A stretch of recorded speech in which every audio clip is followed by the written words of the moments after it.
All right, kids. As promised, I'm going to beg, borrow, and steal time to try and get back on the videos. Um, because if there's one thing that is true, is that if one of you says you like it, I will do it.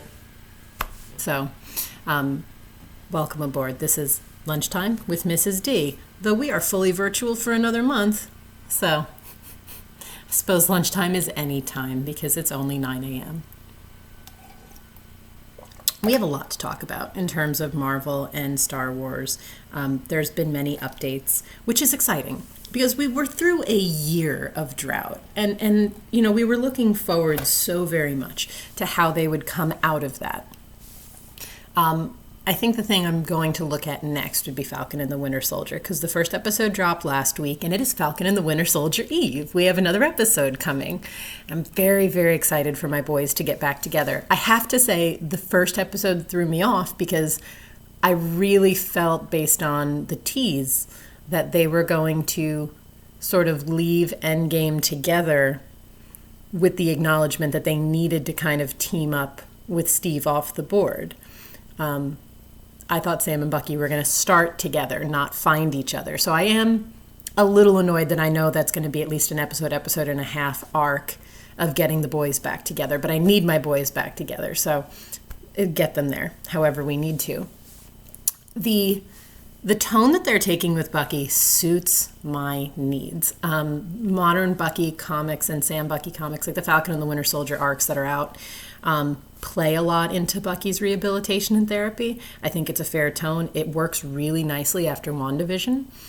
The only thing that annoys me about what they're aesthetically doing with it, and it's petty, but like in the books, he has the man bun, and he's like full man bun yoga, breathing, dream journal, and he gets the cat.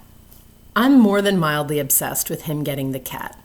I need this scene. I know they're not going to give it to me. I know I'm setting myself up for disappointment and failure. But I need a scene where, like, Bucky's had a long day and it's been very violent and aggressive and he's working out a lot of things and he doesn't know if he's a hero and he's on the motorcycle and it's raining and he looks over and there's a little kitten and he's like, I can't let this kitten just sit out here in this world. And it's this little Snow White kitten that gets tucked into the motorcycle jacket and brought back to the apartment where he sleeps on the floor. And he needs to focus his love and care on this kitten. I need Alpine in the worst way. And I was mentioning this to a few of you in class, and one of you went, I think Sebastian Stan's allergic. And I was like, well, this just needs to be addressed. We need the cat. We get the man a shot or something. I don't know what we can do. I need this to be fixed.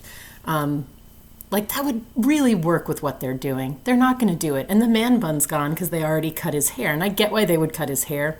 It also, the two things are a contradiction to one another because we love Winter Soldier hair. It symbolizes that he's different than Bucky, but he's trying to get back to Bucky. So it makes sense that he would buzz cut it. The mention of the sister of Rebecca. I hope we get some Rebecca Barnes. There's been a few interesting plot lines with Rebecca Barnes and the Barnes family leftovers. There were whispers and rumors that we were going to get some sort of grand nephew or niece or something from Rebecca. So potentially.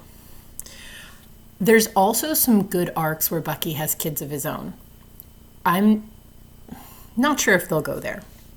We have an awful lot of next-gen, younger Avengers being brought up. So it would make sense, if you're trying to give every sort of original Avengers a lower level character, right? Lower level, like a younger character, because we need the Thor of the next generation and we need the this and we need the that. We need the Iron Man, we have the Spider-Man, we're going to need the Cap. We're going to need everybody. Rumor has it, and I very much believe the rumor, that in the Loki series, one of the things that will be done is they will recast Tom Hiddleston in either Lady Loki or Child Loki form, which is 100% stuff they've done before in the comics, and makes sense with what they're doing in the upcoming phases. They're going for a younger wave, and that would be your Asgardian sort of input, because Thor can't be Thor. I mean, he can be Thor forever. He'll be Thor for as long as Hemsworth's able to play Thor, and he's immortal. So, we could theoretically have Thor for the next 15 years if Hemsworth just keeps it up.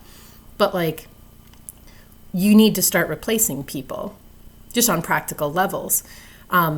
related to people we replace. I think Falcon and the Winter Soldier has a real potentiality to not just play with the idea of like Bucky's the last super soldier left that had the original generation of serum, and like he's not immortal, but he's very slow with his aging process, and the repeated freezings have probably done something to him.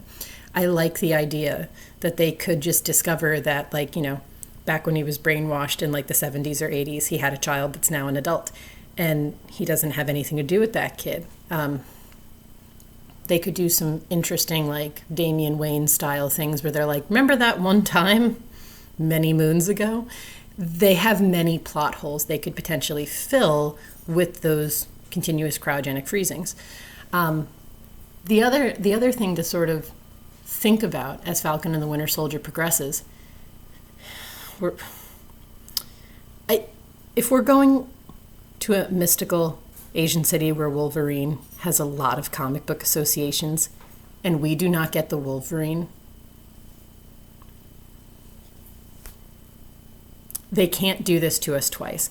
They can't set up all of WandaVision like we're getting Mephisto, where everyone was just like, yeah, Mephisto's coming, we're just getting him.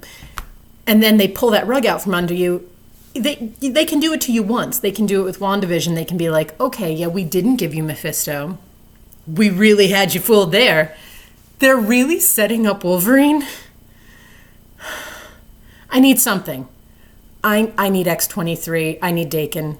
I need something. You need to give me something. It makes sense to me that X-23 or Dakin would be a fair substitute, but by no means am I letting them off the hook for getting Hugh Jackman to walk onto a set.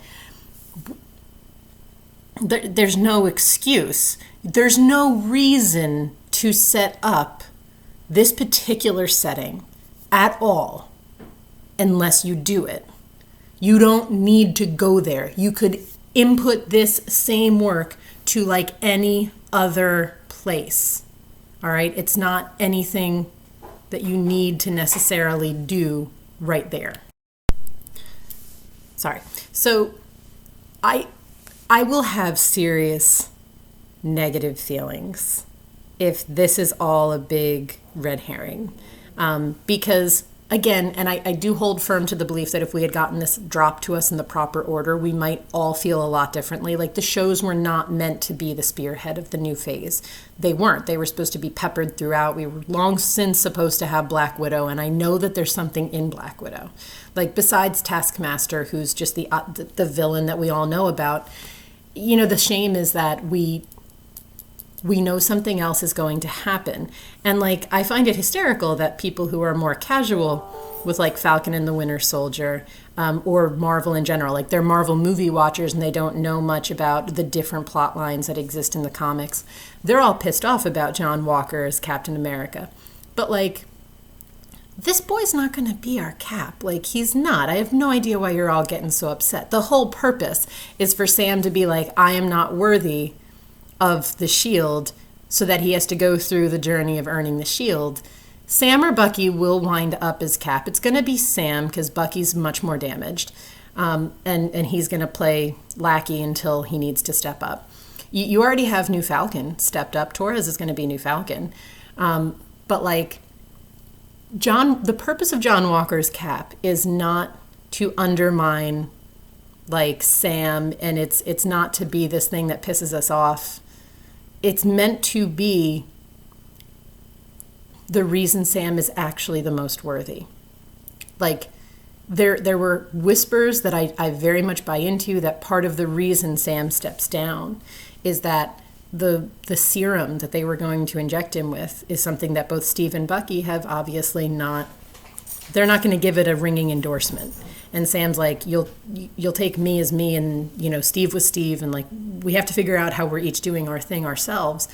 And John Walker's like, whatever you guys need me to do, I'm happy to be Cap. I'm excited to be Cap. So whatever you need me to do to be Cap, I'll do, which is obviously the antithesis of Captain America. The thing about Steve that, for better or worse, gets owned by either side of the coin, people who love Steve and very much agree with Steve, and people that hate Steve, they all do it for the same reason, which is Cap knows who he is and he knows what's right and wrong, and he's going to do it regardless of whether or not you approve. So John Walker's sort of puppy mentality of like, please, yes, sit, stay, whatever you need. Let me wear the shield. It's going to naturally like become a problem. It's going to naturally degrade his role as Cap. And I think we let that story play out. That's what its purpose is. People knew it would, like, he knew that casual watchers of the shows and movies who aren't really familiar with the deeper comic plots were going to be like, no, who is this guy? And like, of course people are having that reaction. Let it play. He's not really Cap. Don't get attached. Don't worry. It's fine. It's fine. He's probably going to be a Thunderbolt. Where are the Thunderbolts? I thought this was already happening. I am like upset. I need the Thunderbolts to just occur. I'm intrigued by the idea of the Flag Smashers because I really thought from all the commercials that we were looking at Thunderbolts, and maybe there's like a crossover happening there. Like maybe we're sort of double dipping and like instead of them being called the Thunderbolts, they'll be called the Flag Smashers, and they're essentially going to be led by Ross. But like Ross, I think will be like our mid-level bad guy for the new phase. Like I think overall phase 4 or 5, like our Thanos level guy is going to be Galactus. Like we're going to get Silver Surfer. We're going to get the Herald of Galactus and then Galactus. We could potentially have a couple other people, but I just think we're going in that direction. We need a couple like, lower level bad guys to beat along the way. And I think Thunderbolt Ross is going to be one of those. I think he's going to turn into the bad guy, and it's going to be conflicting because there's going to be times where his group does the right thing and we're very torn about whether or not we really support Thunderbolt Ross.